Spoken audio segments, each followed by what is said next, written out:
Hello friends, मैं अमरेश कुमार यादव स्वागत करता हूं अपने यूट्यूब चैनल मैथ्स मैग में। तो आप लोग देखिए, जैसा कि यहाँ पर लिखा हुआ है चैप्टर 3 दो चर वाले रैखिक समीकरण युग्म। ठीक है, हम हल कर रहे हैं उसमें प्रश्न 3.5 का क्वेश्चन 1, 2, 3 हमने इससे पहले वाली वीडियो में सॉल्व किया है और इस वीडियो में हम क्वेश्चन 4 यानी कि प्रश्न 3.5 का अंतिम क्वेश्चन जो है क्वेश्चन 4 और क्वेश्चन 4 के 4-5 पार्ट है। ठीक है, 1, 2, 3, 4, 5 क्वेश्चन 4 में 5 क्वेश्चन हैं, उन्हें आज हम हल करेंगे।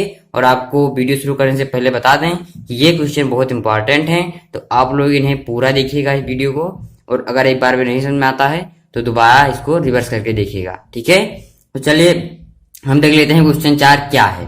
क्वेश्चन 4 है कि निम्न समस्याओं में रैखिक समीकरणों के युग्म बनाइए और उनके हल यदि उनका अस्तित्व हो किसी बीजगणितीय विधि से ज्ञात कीजिए। ठीक है, हमें क्वेश्चन ये कह रहा है कि मतलब कुछ हमें दे रहेंगे, उन्हें उनसे समीकरण बनाना है। जैसे पहला क्वेश्चन सवाल इस तरह से सवाल दे रहेंगे, उनसे पहले समीकरण बनाना है, फिर उसे किसी बीजगणितीय विधि, मतलब ये नहीं दिया गया कि आप उन्हें विलोपन विधि से हल कीजिए या प्रतिस्थापन विधि से हल कीजिए या वज्रगुणन विधि से हल कीजिए। ठीक है, आप किसी भी विधि से हल कर सकते हैं, ये कहने का मतलब है बीजगणितीय विधि से। ठीक है, आप किसी विधि जो आपको अच्छी लगे या जो आपको सरल लगे, ठीक है, उससे आप हल कर सकते हैं।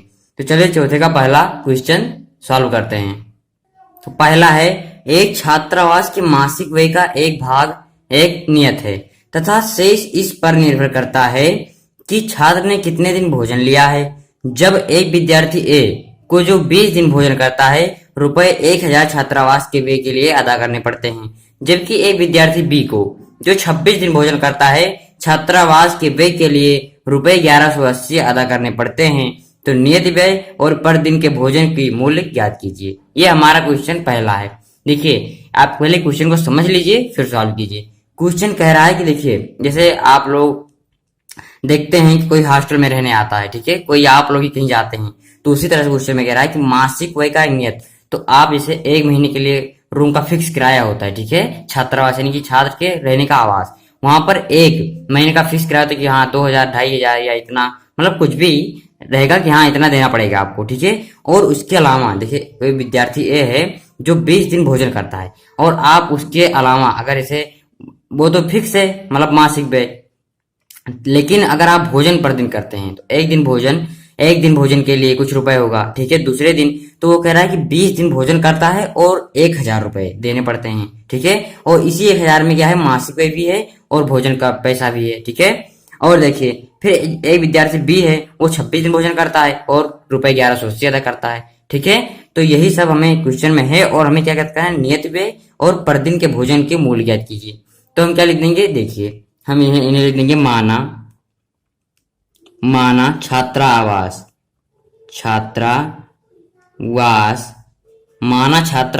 का नियत। ठीक है, नियत, और ब्रैकेट में मासिक लिख देंगे क्योंकि मासिक ना मासिक व्यय है यहाँ पर क्वेश्चन में, यहाँ पर मासिक, तो ब्रैकेट में मासिक लिख देंगे। शुल्क, मासिक शुल्क बराबर क्या आ जाएगा, बराबर रुपए x यानी x रुपए।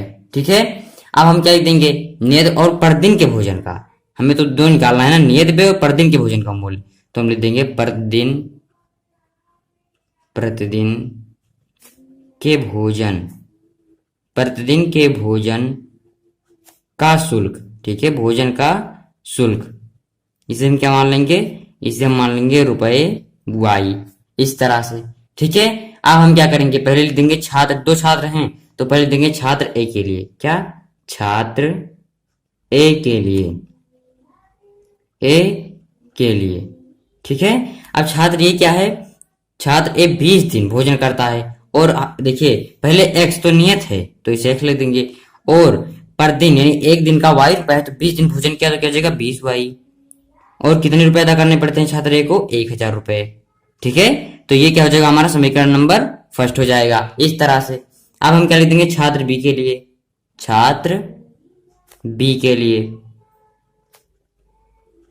ठीक है, छात्र बी के लिए, देखिए छात्र बी क्या करता है, छात्र बी देता है 26 दिन, देखिए x और प्लस वो 26 दिन भोजन लेता है तो 26y, और उसे 1180 रुपए अदा करने पड़ते हैं। ये हमारा समीकरण नंबर 2 हो जाएगा इस तरह से। ठीक है, अब हम क्या करेंगे, देखिए समीकरण 1 2 हमें प्राप्त हो गए हैं। अब हमें इन्हें हल करना है। तो हमने आपको क्या बताया, आप किसी भी विधि से हल कर सकते हैं। मतलब इसमें कोई निश्चित नहीं दिया है कि हाँ आपको विलोपन से हल करना है या प्रतिस्थापन से हल करना है या वज्र गुणन से हल करना है। ठीक है, आप कोई सी विधि से हल कर सकते हैं। तो हम यहाँ पर विलोपन विधि लगाएंगे। ठीक है, हम क्या लिख देंगे, विलोपन विधि।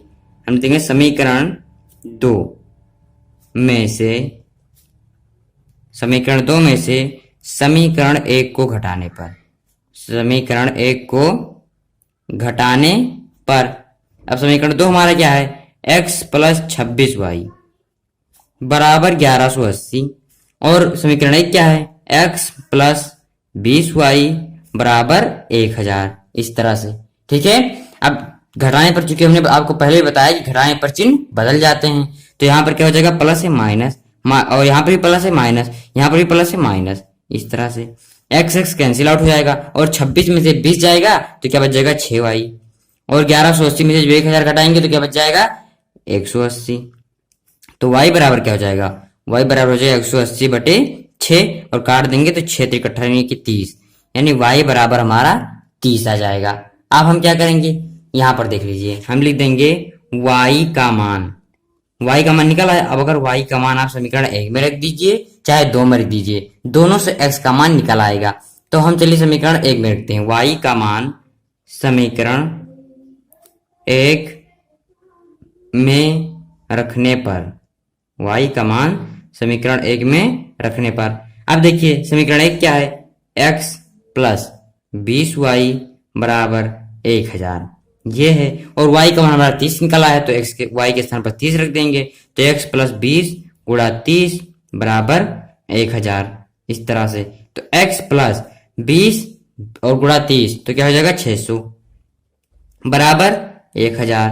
ठीक है, तो x बराबर क्या हो जाएगा, 1000, देखिए x बराबर हो जाएगा 1000, इस तरफ प्लस है, इस तरफ जाएगा माइनस, बराबर की उस तरफ, तो 600, तो x बराबर आ जाएगा हमारा 400, x बराबर क्या आ जाएगा, 400 आ जाएगा। ठीक है, तो हम लिख देंगे अतः, यहाँ पर क्या लिख देंगे, अतः क्या क्या हमने माना था, छात्रावास का नियत शुल्क हमें याद करना था, तो हम लिख देंगे अतः छात्रावास का नियत शुल्क, या ब्रैकेट में मासिक, ठीक है, नियत या मासिक शुल्क क्या हो जाएगा, जो हमने x माना था, तो x का मान 400 निकला है, तो ये मतलब 400 रुपए हो जाएगा, रुपए 400।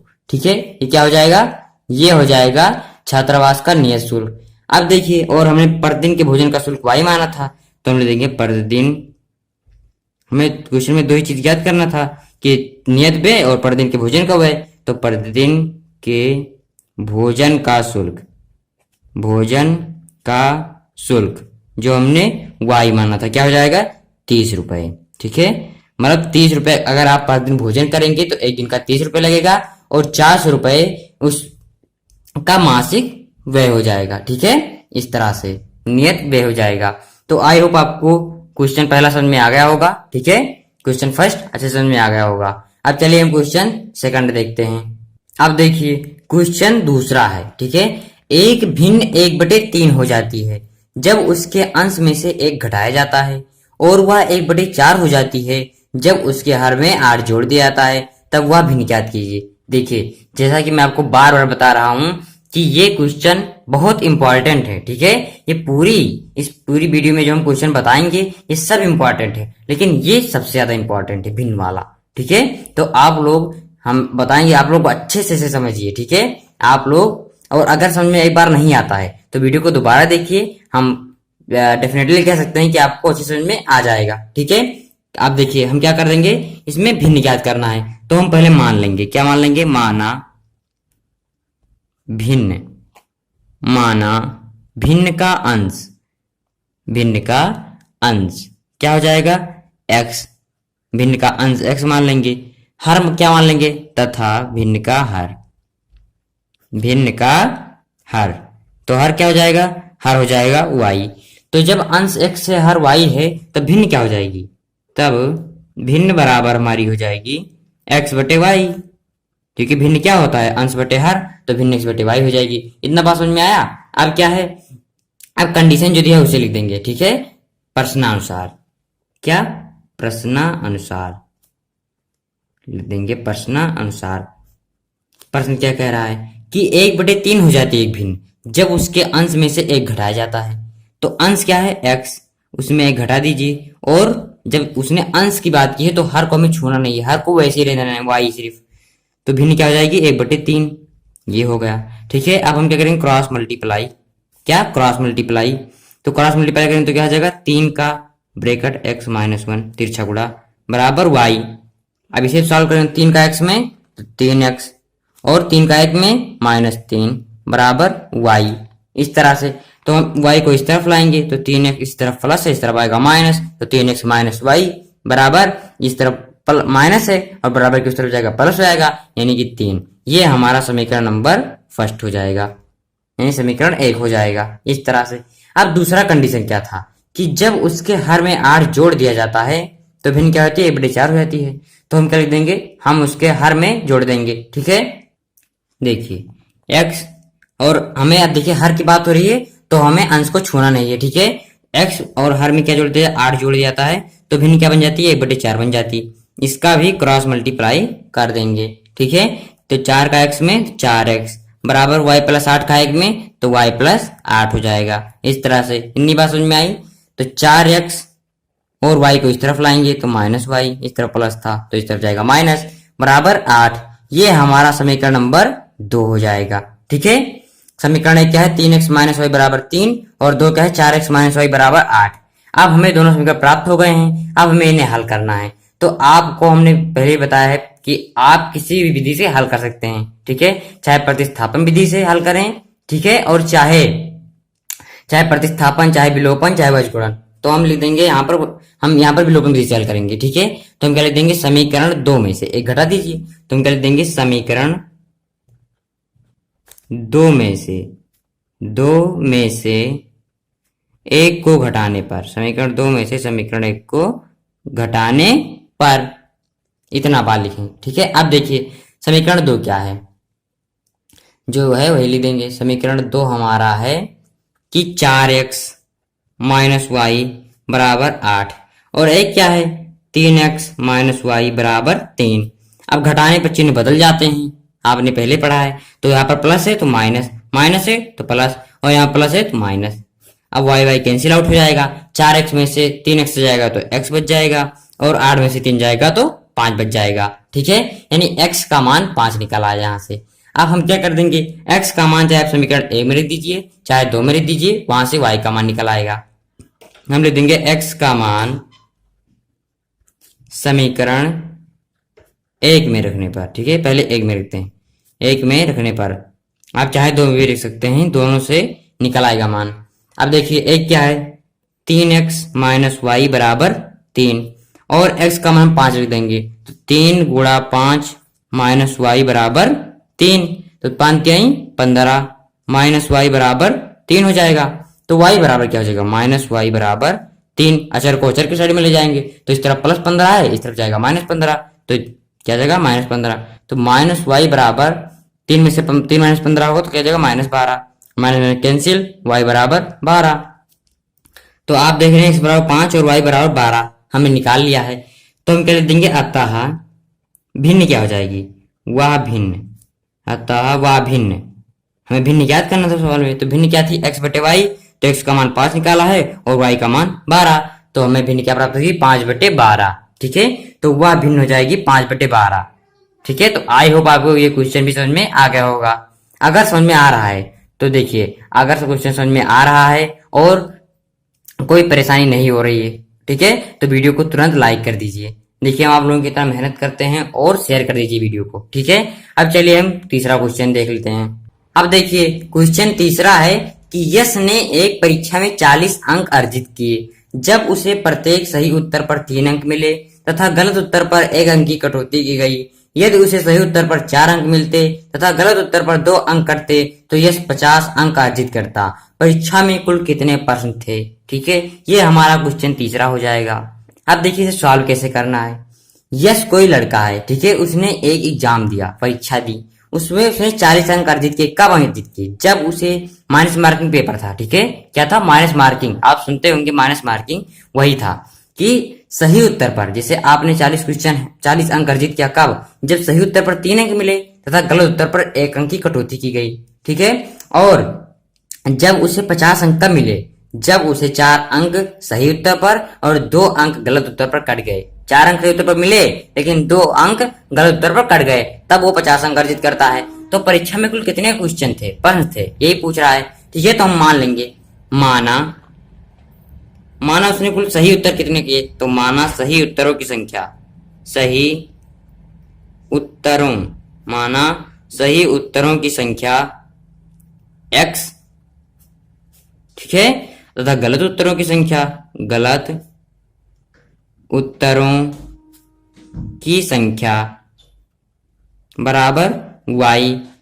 अब देखिए, आप सोच रहे हैं कि जब क्वेश्चन पूछा है कि परीक्षा में कितने प्रश्न थे तो हम सही और गलत उत्तर क्यों मान रहे हैं, लेकिन आप लोग सोचिए कि क्वेश्चन में से जैसे क्वेश्चन कोई है तो उसमें से कंडीशन क्या दिया हुआ है कि सही उत्तर गलत उत्तर। तो अगर सही और क्वेश्चन देखिए, कोई जैसे मान ले 50 क्वेश्चन है, कुछ है, तो उसमें से 50 में से कुछ सही होंगे कुछ गलत होंगे, ठीक है। तो कुल क्वेश्चन कैसे निकलेगा, सही और गलत दोनों को योग तो होगा क्वेश्चन। जैसे कुल 50 है, उसमें से मान ले आपके 30 सही है 20 गलत हैं, तो 50 क्वेश्चन नहीं हो जाएंगे। तो इस तरह से तो मिलेंगे, तो जब सही उत्तरों की संख्या x, गलत उत्तरों की संख्या y, तो क्वेश्चन कितने हो जाएंगे, यानी इसलिए कुल प्रश्नों की संख्या बराबर x प्लस हो जाएगी, x प्लस y, दोनों जोड़ देंगे, ठीक है। कुल प्रश्न तभी तो होंगे, देखिए कुल प्रश्न में से ही सही हमारा जाता है, कुछ गलत जाता है, ठीक है। तो यही हो जाएगा कुल प्रश्नों की संख्या x प्लस y। इतना करने के बाद क्या करेंगे, हम लिख देंगे पहली स्थिति में, मतलब पहली स्थिति में क्या हुआ, फिर दूसरी स्थिति। तो पहले लिखेंगे पहली स्थिति में क्या, पहली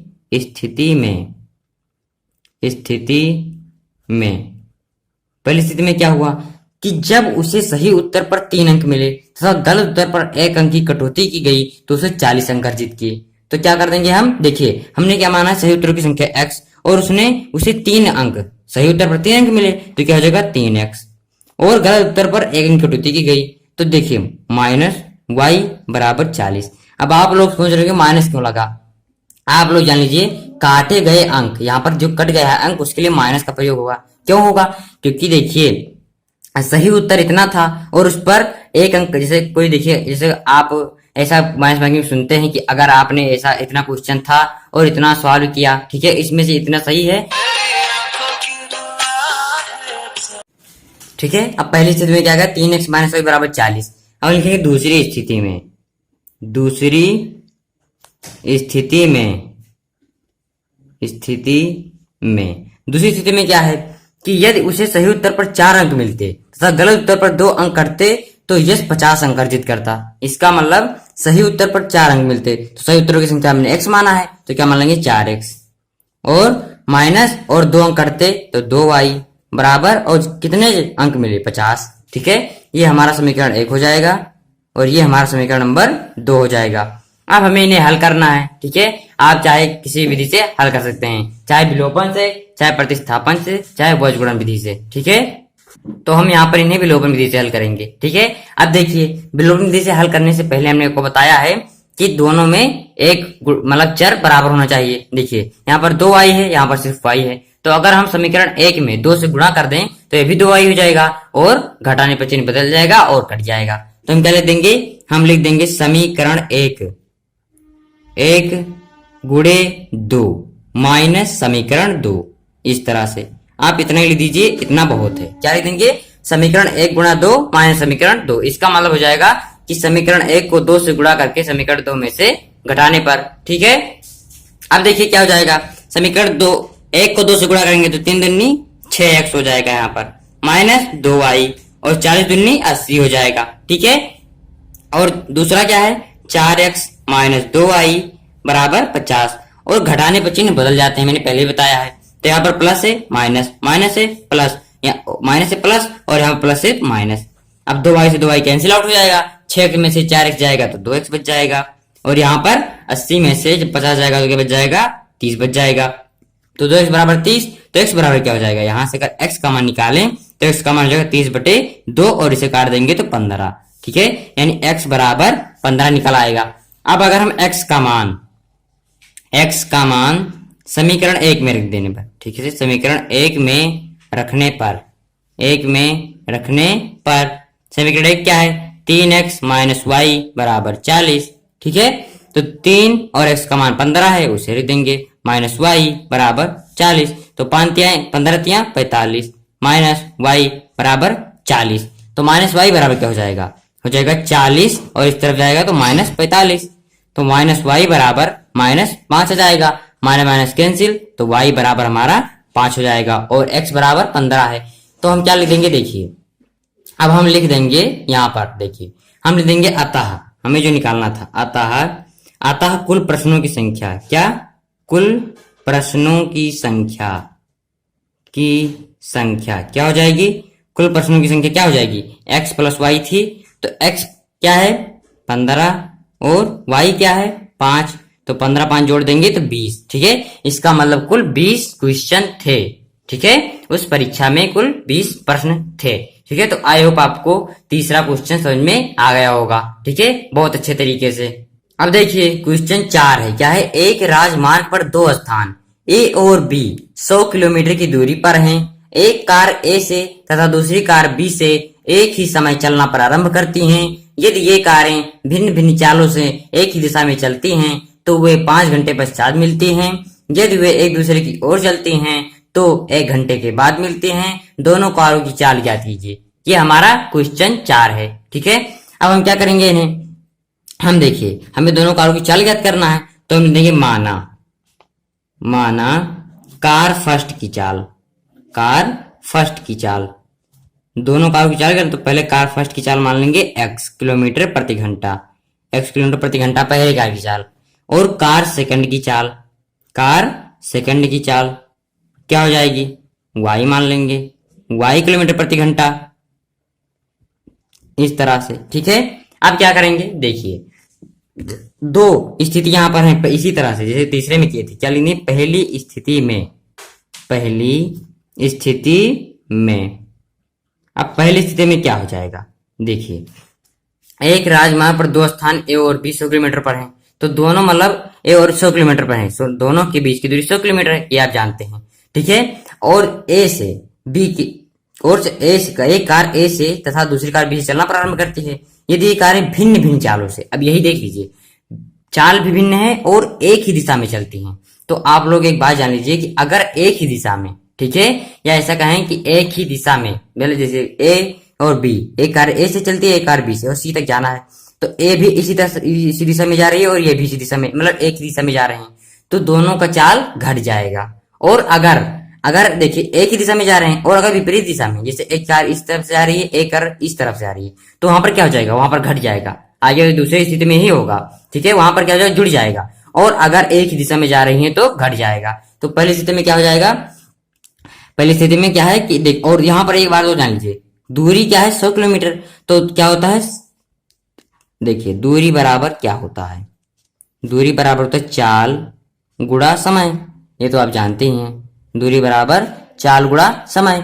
अब देखिए क्या है कि ये कार्य भिन्न भिन्न, अब देखिए पहली कार को हमने चाल x है, ठीक है, चाल x है और समय कितना 5 घंटे, तो क्या हो जाएगी x गुणे 5 समय, चाल गुणे समय, माइनस, हमने बताया कि अगर एक ही दिशा में जाएंगे तो माइनस लगा देंगे, और y कार सेकंड की चाल क्या है y, और ये भी 5 घंटा लेती है, और दोनों को, और दूरी कितनी है 100 किलोमीटर, ये हो जाएगी। तो ये 5x माइनस 5y बराबर 100, इस तरह से। अब इसमें आप लोग देख रहे होंगे 5 कॉमन है, 5 कॉमन ले लेंगे, क्या बच जाएगा, x माइनस वाई बराबर 100, तो x माइनस वाई बराबर क्या हो जाएगा 100/5, तो जब काट देंगे तो 20, ठीक है, 20 आ जाएगा।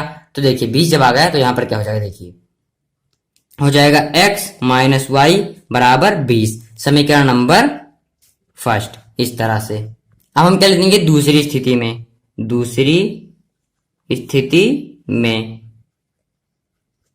अब देखिए दूसरी स्थिति में क्या था कि यदि वे एक दूसरे की ओर चलती हैं तो 1 घंटे के बाद मिलते हैं। अब एक दूसरे की ओर मतलब क्या हुआ, देखिए जैसे कोई, देखिए ये ए है, ठीक है, ये बी है और ये सी है, ठीक है, और ये दोनों एक दूसरे की ओर चल रही हैं, ठीक है, एक दूसरे की ओर चल रही हैं, जैसे ए इस तरफ चल रही है और ये इस तरफ चल रही है, ठीक है, विपरीत दिशा में हो गई, मतलब एक आयर इस तरफ जा रही है और बी इस तरफ आ रही है, मतलब दोनों की दिशा क्या हो गई, विपरीत दिशा, एक ही दिशा में नहीं चल रहे हैं, तो यहाँ पर क्या हो जाएगी, चालें जुड़ जाएंगी। बस इतना ही बात रखना है कि अगर एक ही दिशा में जाएंगी तो चालें घट जाएंगी, अगर विपरीत दिशा में जाएंगे तो जुड़ जाएंगी। अब दूसरी स्थिति में क्या कर देंगे, अब देखिए चाल तो x है और समय कितना लगता है, 1 घंटे के बाद मिलती है, तो x गुणा 1 माइनस वाई प्लस वाई गुणा 1 बराबर, दूरी भी यहाँ पर 100 किलोमीटर है, हमने यहाँ पर अब इन दोनों को जोड़ दिया। अब x प्लस वाई बराबर क्या हो जाएगा, x प्लस वाई बराबर हमारा हो जाएगा 100 और ये हमारा समीकरण नंबर 2 हो जाएगा।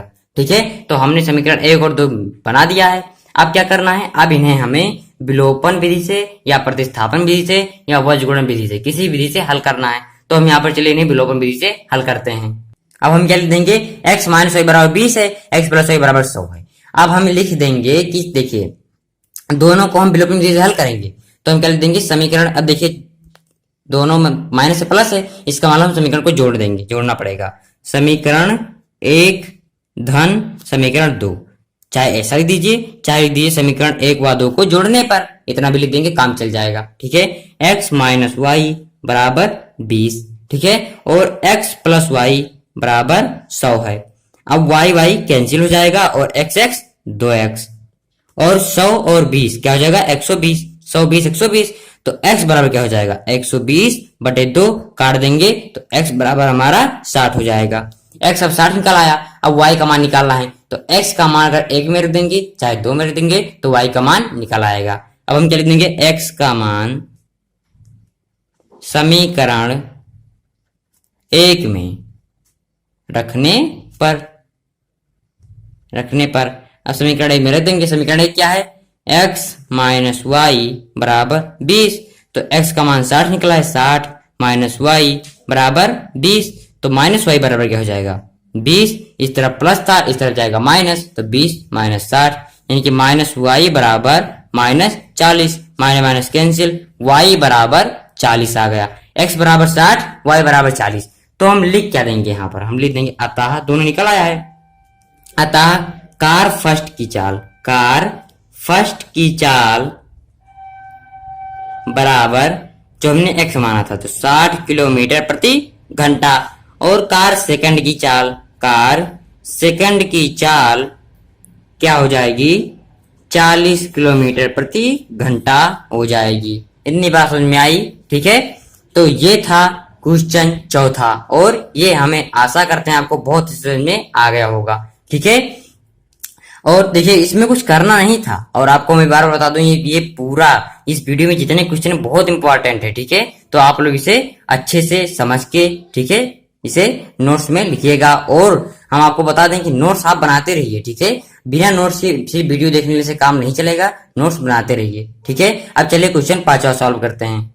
अब देखिए क्वेश्चन 5वां क्या हो जाएगा, है एक आयत का क्षेत्रफल 9 वर्ग इकाई कम हो जाता है यदि उसकी लंबाई 5 इकाई कम कर दी जाती है और चौड़ाई 3 इकाई बढ़ा दी जाती है। यदि हम लंबाई को 3 इकाई और चौड़ाई को 2 इकाई बढ़ा दें तो क्षेत्रफल 67 वर्ग इकाई बढ़ जाता है। तो आयत की विमाएं ज्ञात कीजिए। ये हमारा क्वेश्चन है। विमाएं का मतलब लंबाई और चौड़ाई। ठीक है, आयत में लंबाई चौड़ाई होती है, तो ठीक है, तो विमा मतलब ज्ञात करना है, तो लंबाई और चौड़ाई ज्ञात करना है।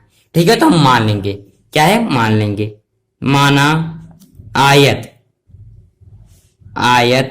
की लंबाई माना आयत की लंबाई बराबर x मीटर मान लेंगे लंबाई। ठीक है, और चौड़ाई क्या मान लेंगे, चौड़ाई, आयत की चौड़ाई, आयत लिख दीजिए, आयत की चौड़ाई बराबर क्या मान लेंगे, y मीटर। ठीक है, तो जब लंबाई x चौड़ाई y, तो क्षेत्रफल क्या हो जाएगा, तब क्षेत्रफल हो जाएगा x इंटू वाई। ठीक है, x इंटू वाई। यहां पर देखिए अभी मीटर मत मानिए। ठीक है, अभी मीटर मत मानिए, अभी इसके इकाई मान लीजिए। क्या मान लीजिए, इकाई।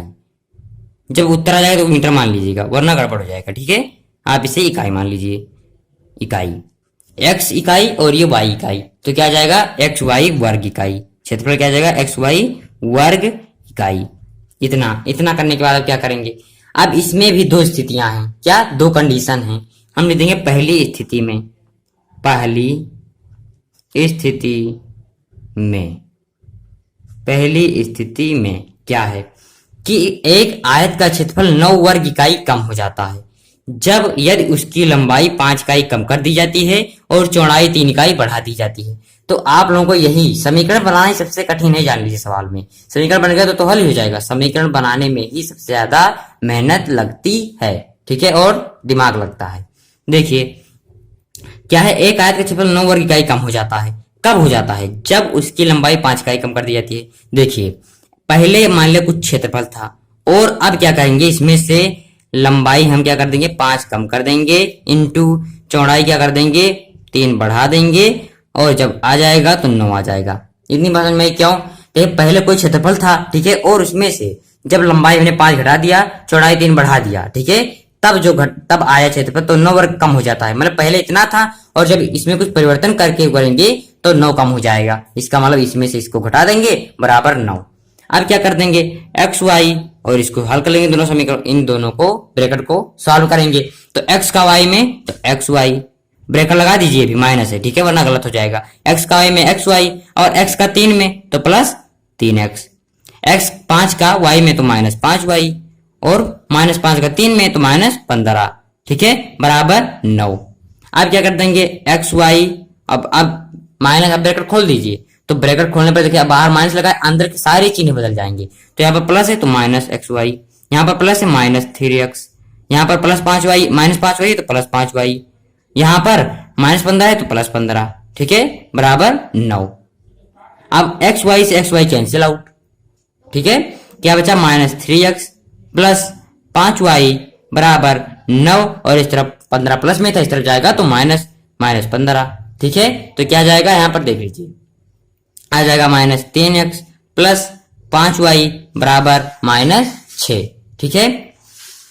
अब माइनस इसमें से कॉमन लेंगे, माइनस कॉमन लेंगे तो क्या जाएगा, 3x माइनस 5y बराबर माइनस 6, और माइनस माइनस कैंसिल, तो क्या जाएगा 3x माइनस 5y बराबर 6, और ये हमारा समीकरण नंबर 1 हो जाएगा, ठीक है, समीकरण नंबर 1 हो जाएगा। ये था पहली स्थिति में। अब हम दूसरी स्थिति में क्या लिखेंगे, हम लिख देंगे यहां पर देखिए, दूसरी स्थिति में, दूसरी स्थिति में, दूसरी स्थिति में क्या हो जाएगा, देखिए दूसरी स्थिति में क्या है कि यदि यहां पर देखिए, यदि हम लंबाई को 3 इकाई और चौड़ाई को 2 इकाई बढ़ा दें तो क्षेत्रफल 67 वर्ग इकाई बढ़ जाता है। तो ठीक है, अब देखिए क्वेश्चन देख लिए, अब क्या करना है, हम दूसरा स्थिति में क्या कर देंगे, जब देखिए जब लंबाई में 3 बढ़ा दिया जाता है, ठीक है, लंबाई में 3 और चौड़ाई में 2, y प्लस 2 बढ़ा दिया जाता है और माइनस एक्स वाई कर दिया जाता है तो 67 आ जाता है।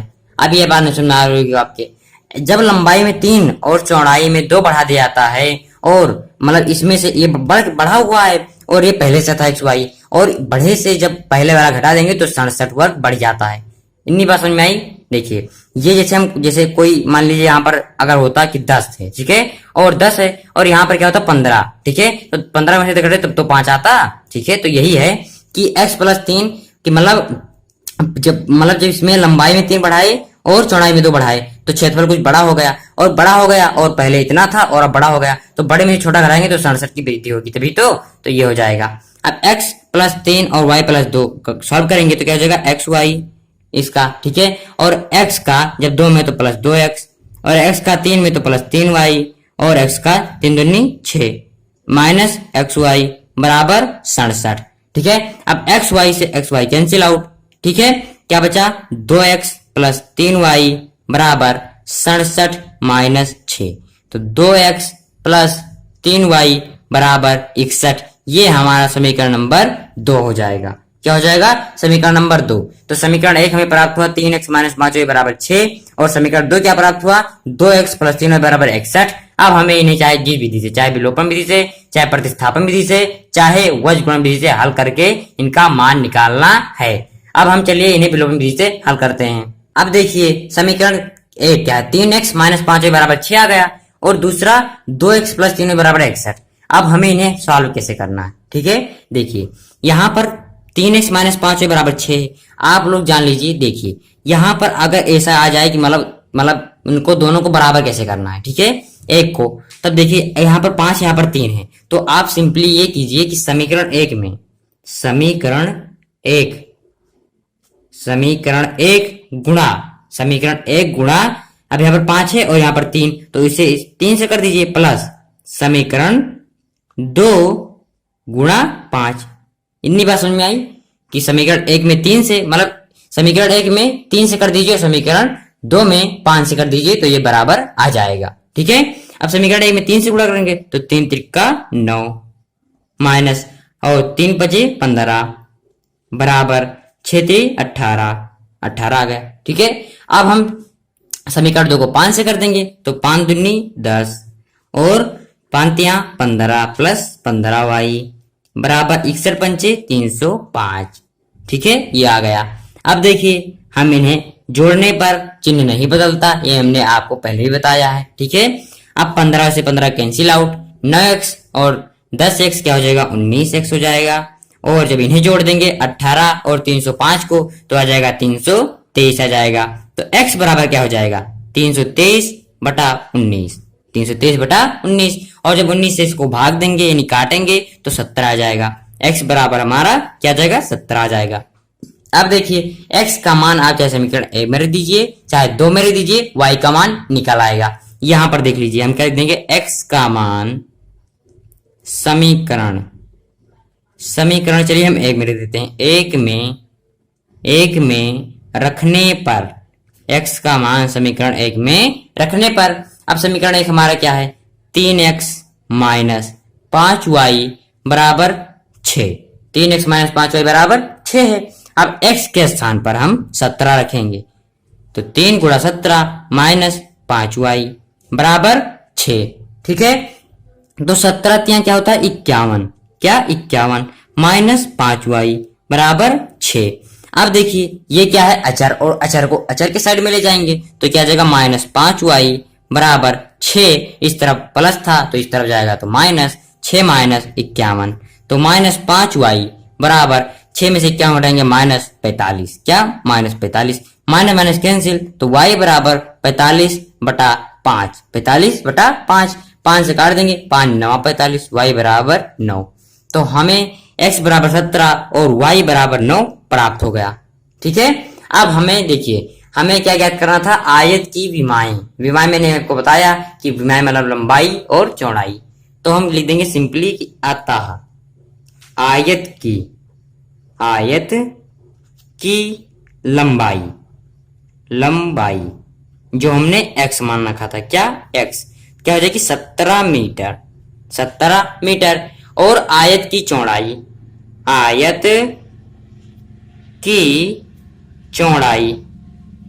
जिसे हमने क्या मान रखा था y, वो क्या जाएगा 9 मीटर।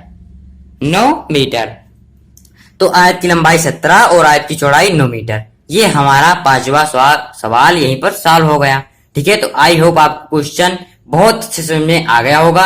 अगर समझ में नहीं आया है, ठीक है, तो आप क्या कीजिए वीडियो को एक बार रिवर्स करके मतलब दोबारा से देखिए, हम आपको डेफिनेटली कहते हैं कि आपको अच्छे समझ में आ जाएगा, ठीक है।